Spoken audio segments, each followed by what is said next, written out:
Hello, friends. About 4,500 years ago, a wonder of the world was built in Egypt. One that continues to amaze people even today. The Great Pyramid of Giza. With a height of 147 meters, this remained the tallest structure in the world for over 4,000 years. Heavy stones were used to build the pyramids, and it is said to weigh 6 million tons. Compared to the present-day tallest structure, the Burj Khalifa, which weighs a mere 500,000 tons. The question that left people dumbstruck: how was it built? Back then people didn't have cranes, bulldozers, or modern technology. So much so, they didn't even have wheels. Even so, they built a monument that still stands. Can you imagine a structure standing for over 4,500 years through the hot summers, storms, torrential rains, and weathering? There's no other surviving structure as old as this and as big as this. How was this made possible? Come, let's understand the mystery of the pyramids in this video.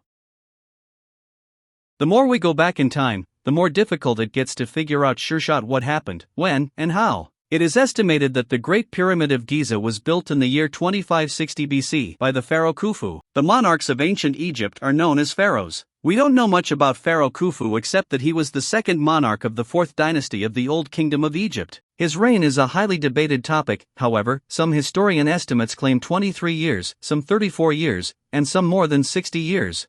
The pyramid is located on the west bank of the River Nile, and if you see photos or videos of it, you'll see that it isn't the only pyramid. You'd see 2 other pyramids built on the same site. Of the 3, the tallest is the Pyramid of Giza, also known as the Pyramid of Khufu. Smaller than it is the Pyramid of Khafre, the second largest pyramid. It is said to have been built by Khufu's son Khafre. The third and the smallest is the Pyramid of Menkaure, said to have been built by Khafre's son.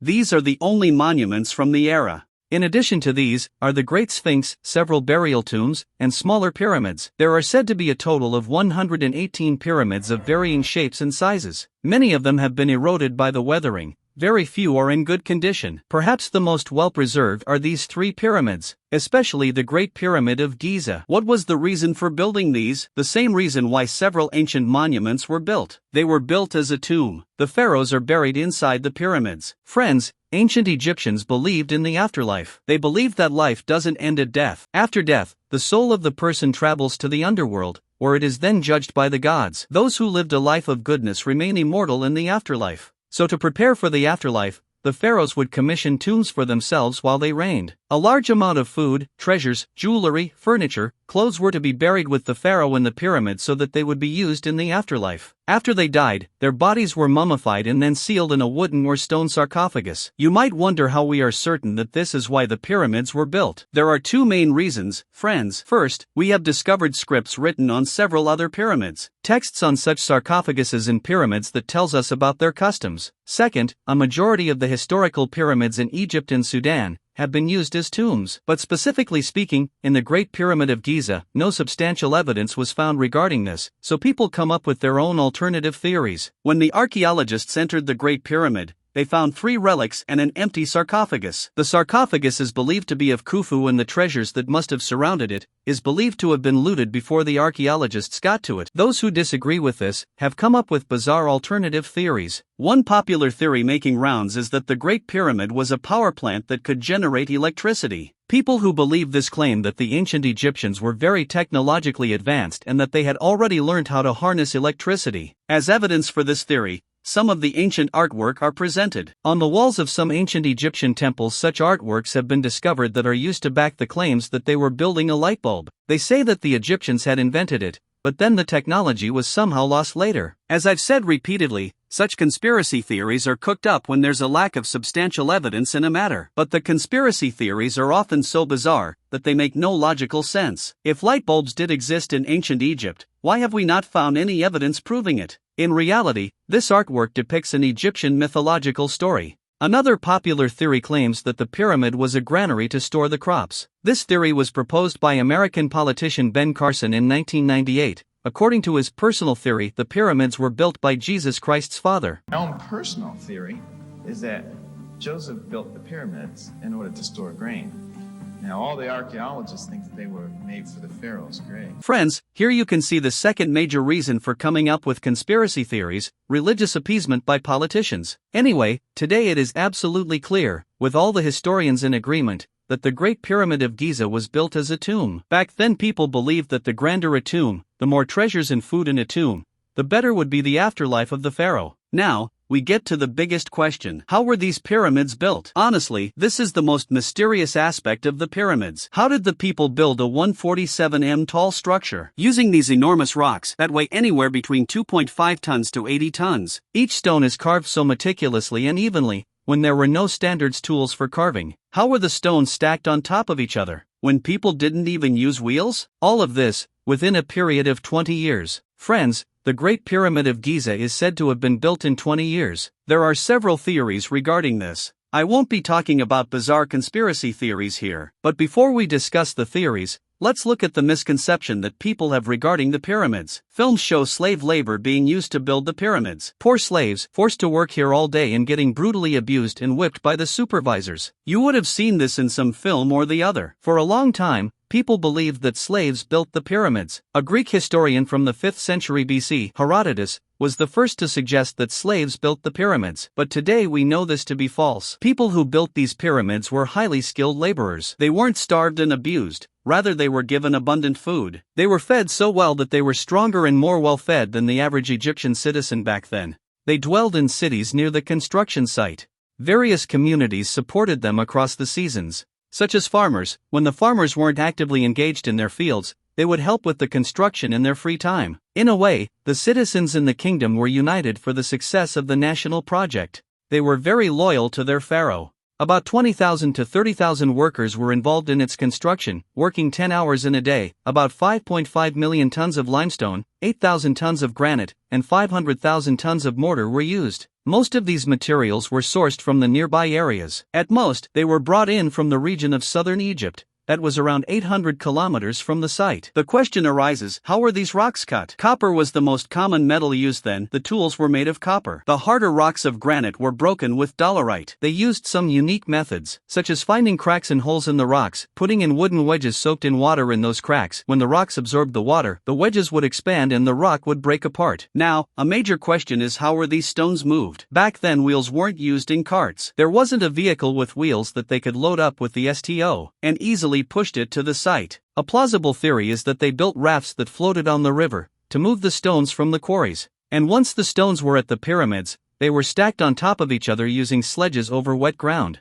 This is an interesting theory discovered recently in a study in 2014. The basis of this theory is this painting, found at the tomb of Jehuti-Hotep. This is a later tomb built around 1900 BC. In this painting, you can see 170 people pulling this statue on a sledge. Ropes were used to pull this heavy statue.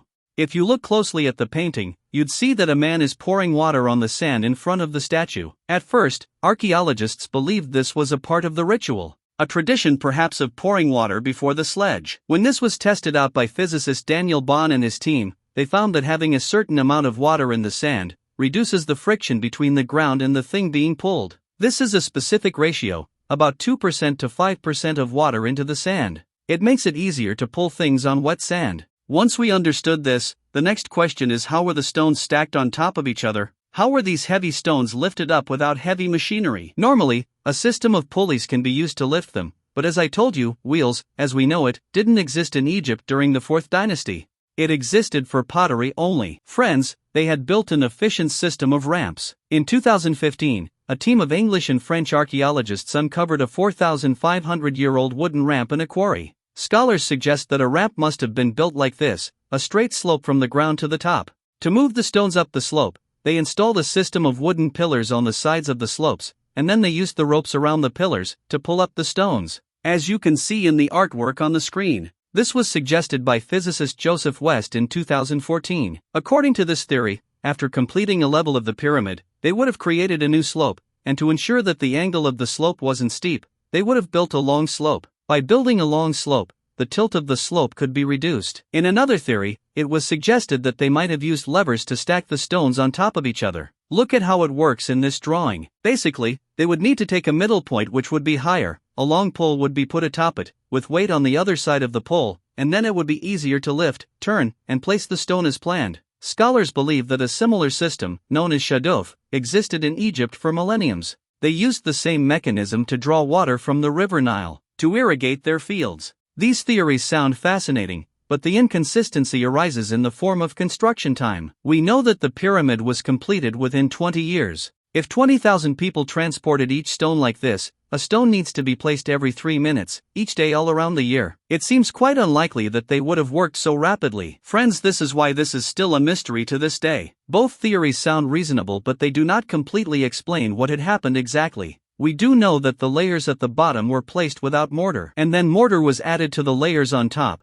That increases the stability of a structure. This is why, throughout thousands of years, 1405, the Pyramid of Giza still stands, despite several earthquakes. There's also a mystery regarding the mortar. Though scientists know the chemistry of the mortar used, they have not been able to recreate it. And finally, the last step of the construction was the outermost layer of the pyramid. It was made of fine, whitish limestone. It meant that when sunlight fell on it, these pyramids would shine white brilliantly. This was lost over thousands of years. The outermost layers have worn off from the pyramids of Khufu and Menkaure, but in the Pyramid of Khafre, you can see a part of the layer at the top. Moving on from the construction to the design of the pyramids, it is utterly fascinating. Did you know that the pyramids are designed in a way that the directions point exactly towards north, east, south, and west? The error here is minute, an error of merely 1/15 of a degree. These are believed to point accurately towards the 4 directions. How could that be? There was no compass back then. No modern technology such as GPS. Once again, researchers tried to give their theoretical explanations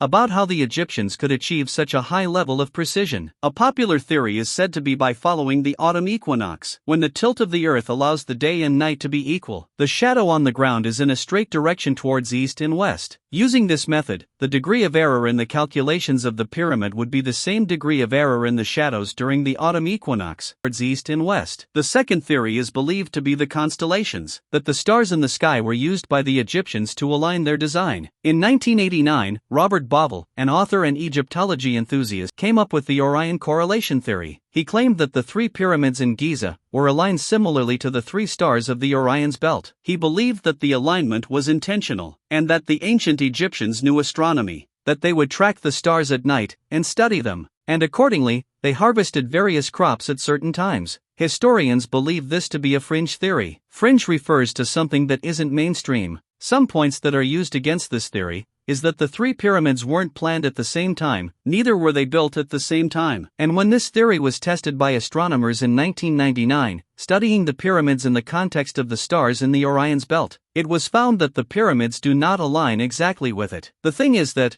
the constellation has moved a bit over the course of thousands of years. Back then the stars weren't aligned in the same place as we see them now. It was important to discuss this theory as it's a classic case, where humans try to find patterns even in things that have none. When we do not have concrete evidence for something, when we lack an exact explanation, we create our ideas, and if we can find any link anywhere, we believe it to be true. If you take the same thing to the next level, exaggerate it a bit, and you'll have bizarre theories. Some people claim that the pyramids were built by aliens, because they believe it wasn't possible for humans to create this. In my opinion, such theories go against the principle of scientific thinking. This is the shortcut method of somehow coming up with an answer when we cannot find any. It is better to acknowledge the facts that we know and then clearly lay out what we do not know, so that the next generation of archaeologists, historians can carry out research on them and discover the complete solution or explanation. Thank you very much.